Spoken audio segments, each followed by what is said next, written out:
목회 데이터 연구소에서 이제 부부의 날 기념으로 이제 통계 자료를 제시했는데 그 인구보건복지협회에서 실시한 2013년도 남편과 아내의 결혼 만족도를 조사한 것을 인용을 합니다. 그러니까 뭐 다시 태어나도 배우자와 결혼할 것인가? 남편은 한 45%, 아내는 몇 %일까요? 예, 19%. 아내가 좀 많이 낮죠. 아마 10년 전의 결과니까 약간의 좀 차이가 있을 것 같습니다.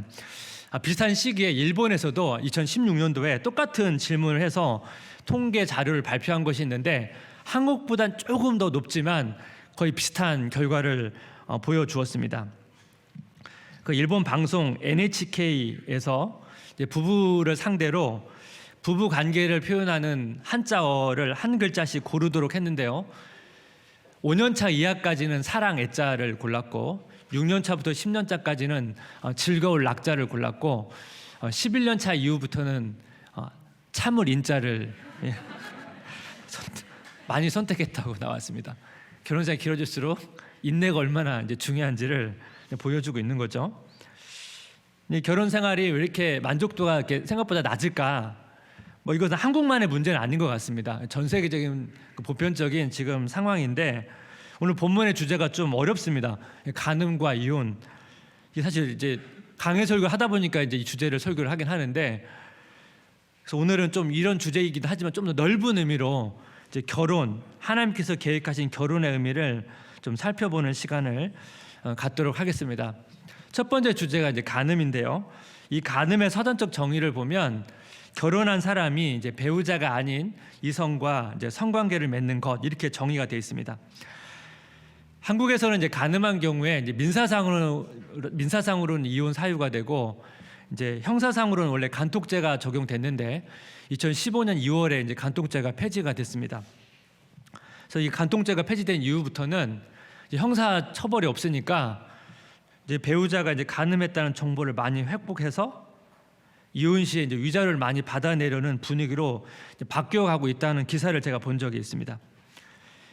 이 간음에 대한 사전적인 정의가 좀 이렇지만 이제 성경적인 정의는 훨씬 더 기준이 높습니다. 오늘 본문을 보시니까 마태복음 5장 27절 18절 또 간음하지 말라 하였다는 것을 너희가 들었으나 나는 너희에게 이르노니 음욕을 품고 여자를 보는 자마다 마음에 이미 간음하였느니라. 여기 보면 여자를 본다라는 단어가 있는데 이 단어가 현재형이거든요. 현재형은 원래 반복과 지속성을 나타냅니다. 여러분 이런 내용 한번 들어보셨을 거예요. 지나가는 여자를 한 번 쳐다보는 것은 괜찮은데 다시 쳐다보거나 계속 쳐다보면 죄가 될 수 있다. 들어보셨나요? 예. 근데 원래 이제 사실 이거는 사실 그걸로 딱 규정하기는 어려운 것 같습니다. 근데 사실 오늘 본문에서 말하는 포커스는 이 보다라는 단어보다는 그 앞에 있는 단어입니다. 음욕을 품고.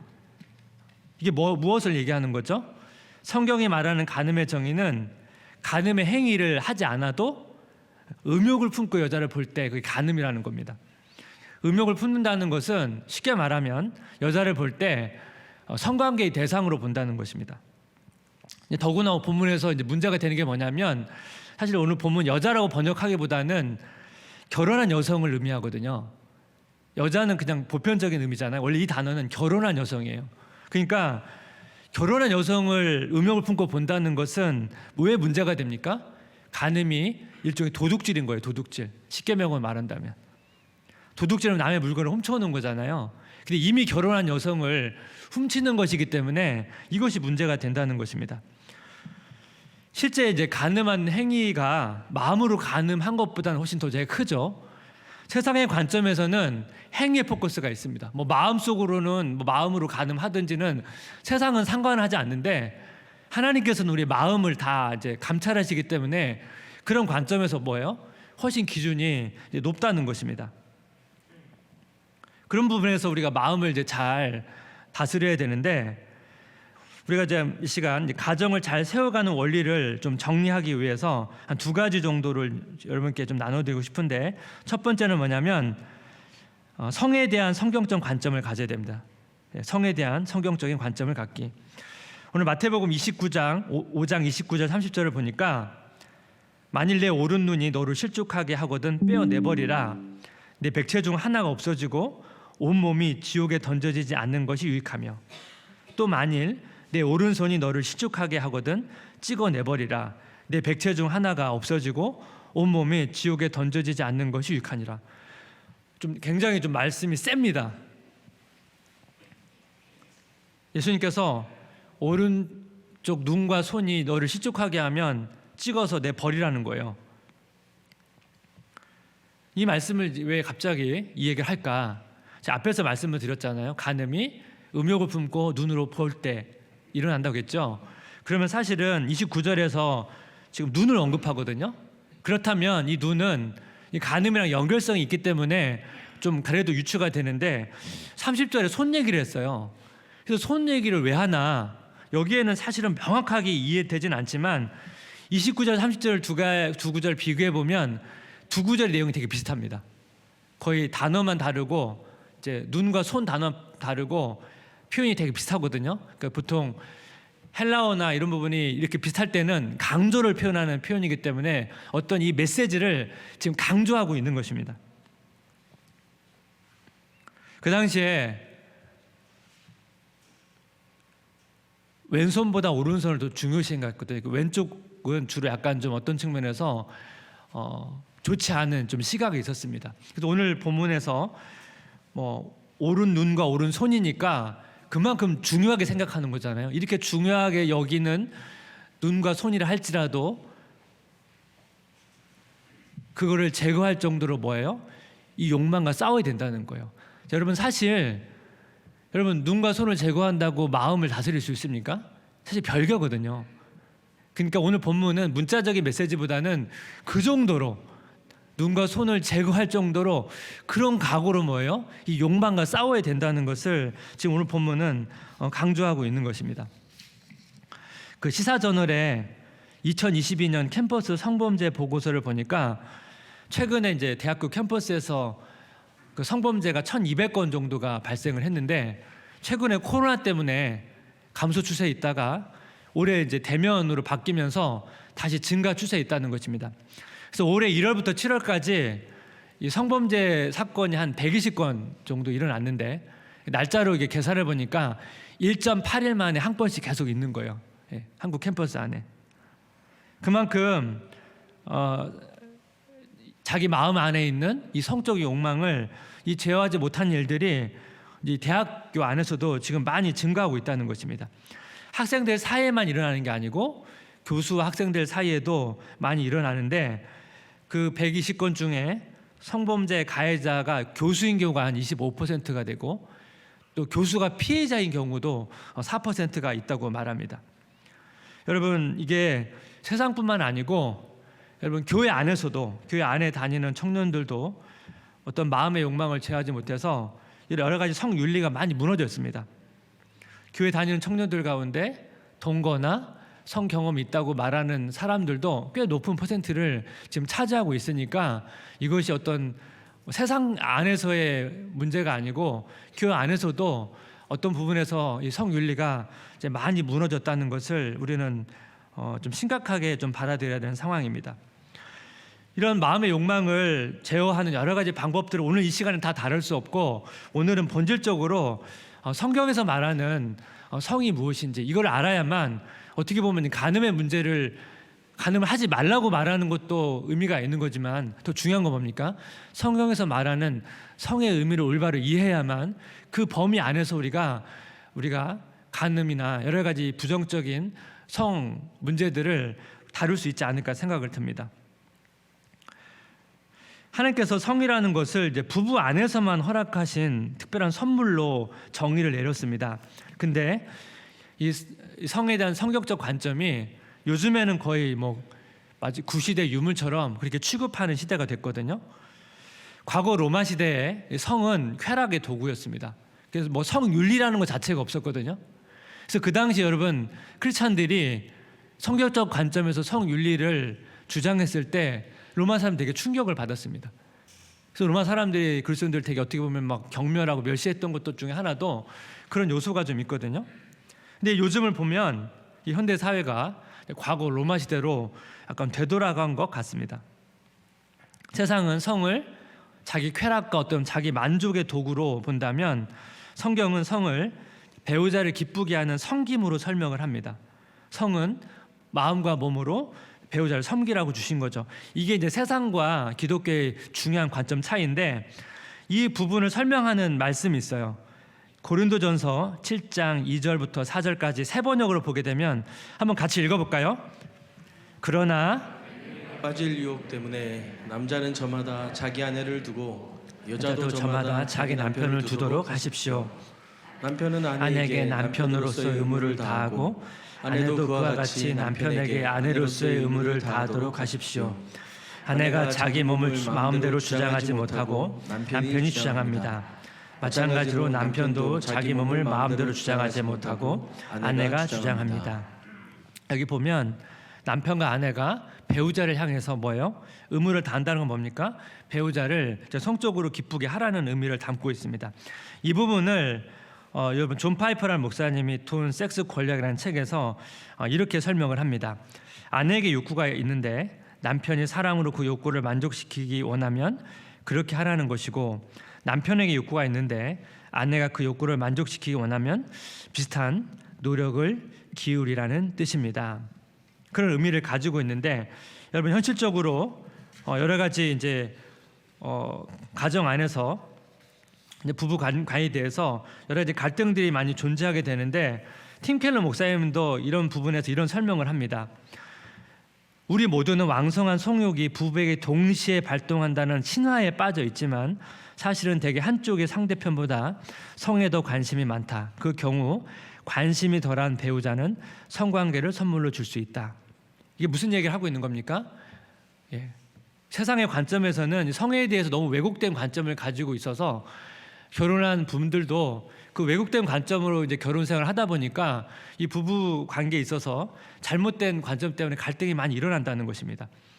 사실 기본적으로 부부는 인격적인 존재잖아요. 인격적인 존재라 인격적으로 대우를 해야 되는데 세상의 관점에서는 이 성을 쾌락의 도구로 보다 보니까 이 배우자를 어떻게 보면 성적 쾌락을 만족시키는 도구로 배우자를 볼 수 있다는 거예요. 근데 하나님께서 주신 관점은 그렇진 않다는 거예요. 사랑을 표현하는 여러 가지 방법 중에 하나님이 성이라는 걸 주신 거고, 성이 배우자를 사랑하는 유일한 방법은 아니거든요. 그런 부분에서 배우자가 서로에게 어떻게 보면 배려 차원도 하고 그런 뭐랄까요, 그런 이해가 좀 필요하다는 것입니다. 그래서 우리가 이 성을 어떤 자기 만족의 도구가 아니고 섬김으로 전환할 수 있어야 된다는 거죠. 성뿐만 아니죠. 배우자가 서로를 향해서 사랑을 표현할 때 여러 가지 방식이 있잖아요. 그래서 그런 부분들에 있어서 성경적인 관점을 가지고 있어야만 우리가 배우자를 서로 이해할 수 있다는 것입니다. 그래서 우리가 결혼을 성화라는 여러분 의미로 많이 이해를 하잖아요. 결혼이 성화의 도구인데 하나님은 사실은 인간에게만 준 거잖아요. 성은 하나님은 성관계를 맺지 않지 않습니까? 하나님 관계끼리. 하나님이 인간에게 주신 특별한 선물인데, 하지만 하나님이 자신의 마음과 몸을 우리를 위해서 섬기셨잖아요. 그 원리로서 우리가 사랑을 여러 가지 방식으로 배우자를 섬기는 것이 결혼이라는 것입니다. 그런 부분에서 이 성에 대한 성격적 관점을 가져야만 아까 말씀드렸던 이 성에 대한 왜곡된 것들을 우리가 극복할 수 있다는 것입니다. 가정을 세우는 원리 두 번째는 뭐냐면 하나님의 사랑으로 서약 지키기입니다. 오늘 본문에서 이제 간음 이야기를 한다고 하면 이혼 이야기를 합니다. 마태복음 5장 31절 32절 말씀을 한번 같이 읽어볼까요? 또 일렀으되 누구든지 아내를 버리려거든 이혼 증서를 줄 것이라 하였으나 나는 너에게 이르노니 누구든지 음행한 이유 없이 아내를 버리면 이는 그로 간음하게 하며 또 누구든지 버림받은 여자에게 장가든 자도 간음함이니라. 이 말씀이 조금 어렵습니다. 이게 무슨 얘기인지 이해하기 좀 어려운데, 일단 이혼 증서가 뭔지를 좀 이해를 해야 돼요. 그 당시에 이혼을 하게 되면 이혼 증서를 줬습니다. 예를 들어서 남편이 아내에게 이혼 증서를 줬다는 것은 그 당시 이제 이혼당한 여자의 경우에는 이혼하게 되면 그 당시 과부는 혼자 경제적으로 자립할 수 없었어요. 그러면 이혼한 여자는 대부분 먹고 살려면 어떻게 됩니까? 재혼을 해야 됐습니다. 재혼하려면 어떻게 돼요? 이혼 증서가 있어야만 합법적 결혼이 가능했거든요. 그래서 그 당시 이혼 증서는 이혼한 여인을 배려한 조치였어요. 근데 그 당시에 유대인들이 간음죄는 잘 저지르지 않았습니다. 왜냐하면 간음죄를 저지르면 둘 다 사형을 당했기 때문에 기본적으로 간음죄를 잘 저지르지 않았어요. 근데 이혼 증서를 악용할 수 있었어요. 무슨 얘기인지 아시겠죠? 그래서 쉽게 이혼해버리고 다른 여자와 때로는 결혼할 수 있잖아요. 그러면 법적으로는 문제가 없잖아요. 그러면 어떻게 이 이혼 증서는 악용하는 거죠. 이 이혼 종사라는 것이 한편으로는 배려의 도구이기도 하면서 악용의 도구이기도 하거든요. 오늘 본문에서 남자가 음행한 이유 없이 아내를 버리는 것은 결국 이혼으로 재혼을 해야 하는 여자를 간음하도록 만드는 것이고, 그리고 이혼당한 여자에게 장가는 남자도 간음하도록 만드는 것이다, 이런 얘기거든요. 이게 무슨 의미인가? 이걸 이해하려면 서약의 의미를 이해해야 돼요. 결혼에서의 서약의 의미. 구약에서 하나님과 이스라엘 백성들이 언약을 맺죠. 제가 전에 한번 말씀을 드렸습니다. 언약을 맺습니다. 특별한 관계를 맺습니다. 하나님과 이스라엘 백성이 언약을 맺은 것처럼 부부도 결혼을 한다는 것은 일종의 언약을 맺는 것입니다. 그래서 우리가 결혼식 할 때 서약식 하잖아요. 이 서약식이라고 하는 것 자체가 언약이에요. 이 언약 관계 안에서 허용된 게 성인데, 배우자가 음행을 한다는 것은 아까 제가 이제 말씀드린 것처럼 배우자 아닌 사람과 성관계를 맺는 거잖아요. 그럼 뭐예요? 이 특별한 관계 깨지는 거예요. 그래서 율법은 음행으로 인한 이혼 같은 경우는 허용해 줬습니다. 왜냐하면 이 부부의 특별한 관계를 깨트렸기 때문에. 근데 오늘 본문에서 뭘 강조합니까? 음행이 아닌 이유로 이혼하게 될 때 왜 문제가 되냐면, 이혼 증서를 줬어요. 그러면 사실 법적으로는 이 사람이 재혼할 수 있지만 음행이 이유가 아니기 때문에 뭐예요? 하나님의 관점에서는 아직 그 언약이 깨진 게 아니에요. 언약이 깨진 게 아니니까 사실은 법적으로는 이혼 상태지만 하나님의 관점에서는 이미 뭐예요? 이전 남편과 언약계가 유지됐기 때문에 이 재혼하는 여인이 간음하게 되는 거랑 마찬가지라는 거예요. 그리고 그 이혼한 여인과 재혼한 남자도 결국은 간음하는 거 마찬가지라는 거예요. 그러면 오늘 본문의 말씀은 누가 이 잘못에 있는 거예요? 이 잘못에 책임이 있는 거예요? 아까 음행이 이유가 아닌 이유로 배우자를 버리는 사람이 이 책임이 있다는 거예요. 그 사람의 바로 뭐예요? 어떻게 보면 이혼 증서를 통해서 버리는 그 여자를 간음하게 하는 사람으로 만드는 존재가 된다는 거예요. 그러니까 이혼 증서만 쓰면 자유해지는 게 아니고 그 아내를 간음하는 자로 만들 수 있다는 내용이 오늘 본문의 내용입니다. 반대로 아내가 남편을 버릴 수 있잖아요. 똑같은 원리로 적용이 되는 것입니다. 그럼 예수님이 왜 갑자기 이 얘기를 하고 있는 걸까? 그 당시 여러분 유대인들의 이혼관을 좀 생각해 봐야 되는데, 신명기 24장 1절 말씀을 보게 되면, 사람이 아내를 맞이하여 데려온 후에 그에게 수치되는 일이 있음을 발견하고 그를 기뻐하지 아니하면 이혼 증서를 써서 그의 손에 주고 그를 자기 집에서 내보낼 것이라. 여기 보면 그에게 수치되는 일이라는 단어가, 이 단어가 아내로 인해 수치되는 일입니다. 정확한 번역을 말하면 그라는 단어가 모호해서 아내가 수치스러운 일을 하게 되면 이혼 증서를 써서 이제 내보낼 수 있다는 건데, 그럼 수치되는 일이 뭐냐? 이거에 따라서 바리새인들이 이 구절을 해석할 때 두 가지 관점으로 해석을 합니다. 힐렐 학파는 이 수치되는 일을 어떻게 정의를 내렸냐면, 아내가 집에서 접시를 깨트린 경우, 음식을 태운 경우, 다른 여자가 매력적으로 보인다면 이런 이유로 이혼할 수 있다고 말했어요. 오늘날 관점은 되게 황당하죠. 어떻게 보면 자기 마음대로 이혼할 수 있도록 그렇게 조치를 만들어 놓은 것입니다. 샴마이 학파는 이보다는 또 기준이 높습니다. 아내가 음행하지 않는다면 아내를 버릴 수 없다. 어떻게 보면 이제 겉으로 보면 예수님의 기준과는 가장 유사한 기준입니다. 그렇다면 이 말씀은 뭘 얘기하는 겁니까? 쉽게 이혼하지 말라는 거예요. 쉽게 이혼하지 말라는 겁니다. 함부로 배우자를 버리지 말라는 거예요. 그리고 결혼할 때 가졌던 그 서약, 언약을 기억하라는 것입니다. 그 당시에 워낙 너무 쉽게 배우자를 버리는 일들이 많이 있었기 때문에 예수님이 그 부분에 대해서 율법을 재해석하시면서 그들의 문제점을 이제 지적하신 겁니다. 좀 오늘날에 좀 적용을 하게 되면 오늘날 뭐 은행만이 이혼의 사유라고 그대로 적용하기는 좀 어렵습니다. 뭐 이혼이 워낙 이제 상실감도 크고 또 이혼 때문에 생기는 상처를 주기도 하지만 제가 이제 그동안 이제 여러 가지 가정들을 이렇게 신방하고 상담하다 보면 뭐 도저히 이제 부부 관계를 유지하기가 너무 어렵고 시간이 지날수록 관계가 더 힘들고 오히려 서로 분리하는 것이 오히려 건강한 관계를 만들어 가겠다는 생각이 되면 오히려 꼭 음행의 이유가 아니라 할지라도 이혼을 하는 것이 좋겠다고 말하는 경우도 아주 드문 경우지만 있었습니다. 그러니까 이혼의 근거도 사랑이어야 돼요. 정말 사랑 때문에 이혼을 해야 되는 거지 우리가 아까 제가 말씀드린 것처럼 성경에서 말하는 그런 유대인들이 가졌던 잘못된 관점과는 좀 다릅니다.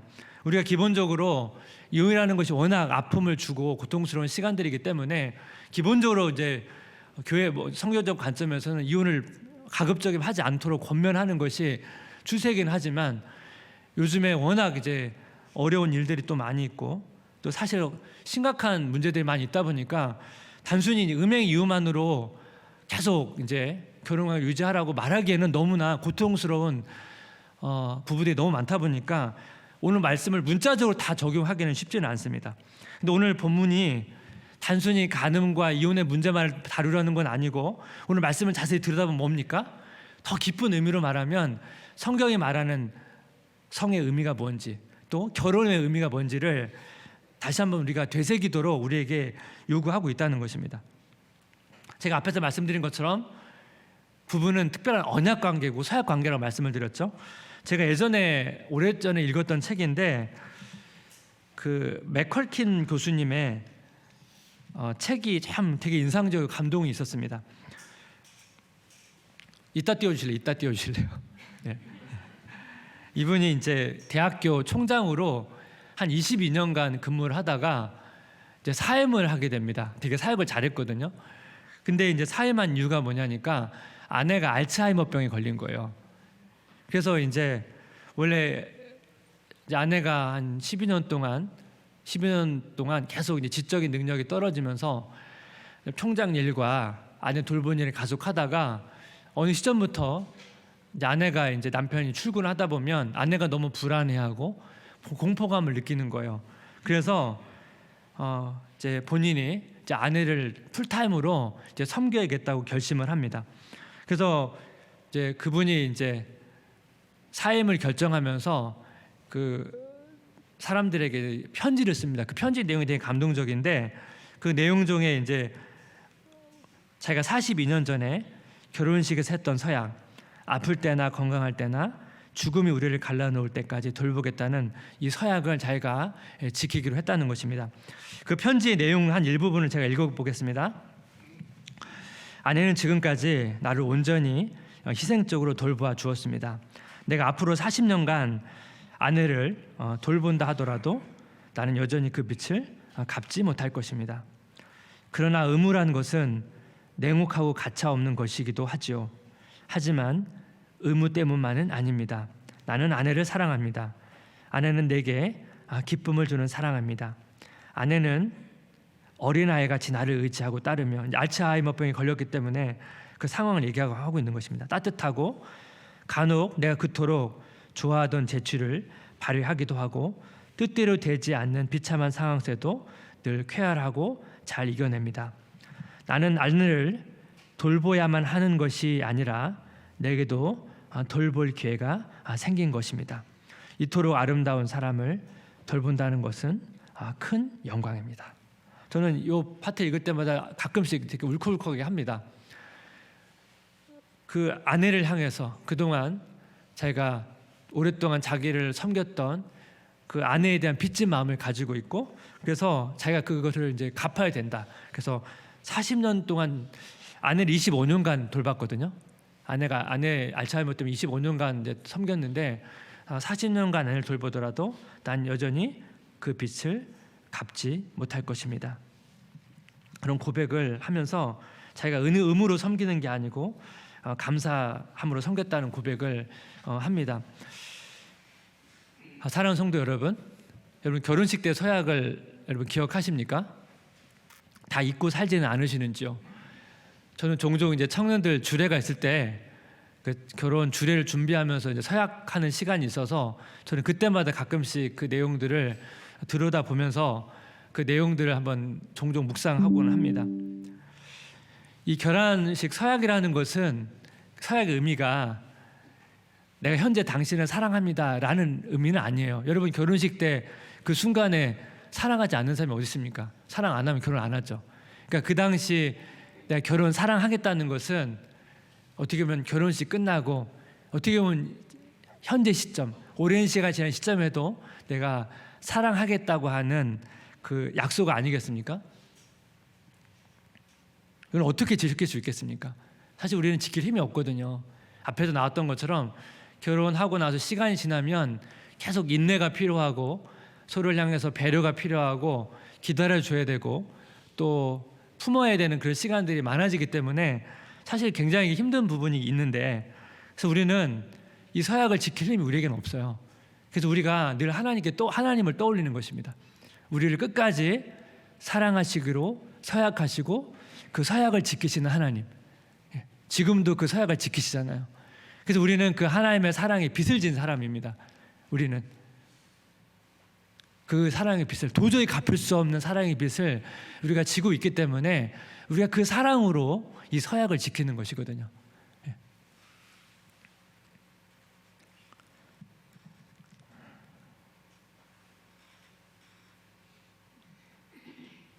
하나님께서 우리에게 허락하신 그 사랑의 질서 안에서, 또 그 질서 안에서 서로가 서로를 또 긍휼히 여기고 또 그 연약함을 또 품고, 그러면서 하나님이 주신 그 사랑의 힘으로 또 오늘 우리에게 주어진 그 약속을 지켜가는 것이 또 결혼 생활이 아닐까 생각이 듭니다.